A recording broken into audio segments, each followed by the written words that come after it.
Giniling Bicol Express. Yan. Pag gusto nyong mabilisang Bicol Express, gamitin yung karne. Giniling.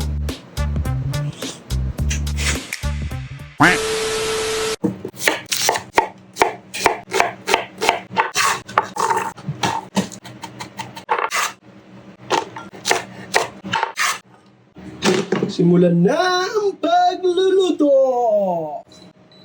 Mantika, sibuyas, bawang, ground pork, mga kaotis, paminta, legal na bato, chicken powder, mga kaotis, patis, gisadong alamang. Yung gisadong alamang na to matamis-tamis, kaya naglagay ako ng patis. Pero mas maganda dyan kung hilaw na alamang. Gisahin nyo lang ng maigi. So yan, gisado na yan. Tikman muna natin. Yan pa natin ng alamang. So mga ka-office, mabilis na itong lutuin. Kasi giniling lang yan. Hindi tulad ng buong baboy. Yun, matagal pa palang butin. Tapos lalagyan natin ng Coco Mama. Unang piga, fresh gata. 80 pesos. Yan. Half lang muna. Lagyan natin ng tubig. Konti lang. Kayo na tumansya. Yan, lutuin lang natin yung gata. Magse-separate lang ako ng walang siling.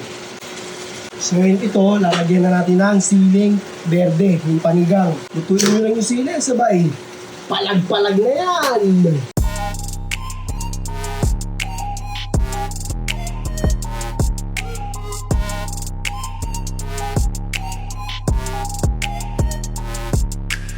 Tikiman na! Giniling Bicol Express. Yan. Pag gusto nyong mabilisang Bicol Express, gamitin yung karne. Giniling. Tumusan na natin yan.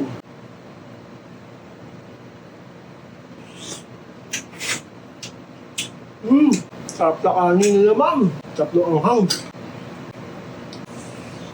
Ano? Kain mga kaotis.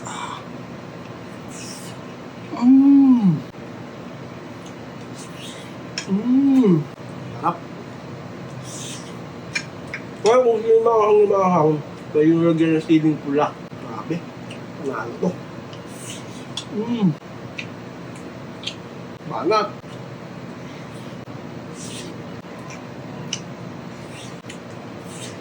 Panalo. Grabe.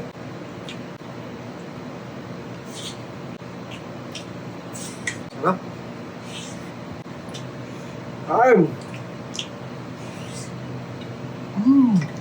Mga kaotis, try nyo to. Palag-palag.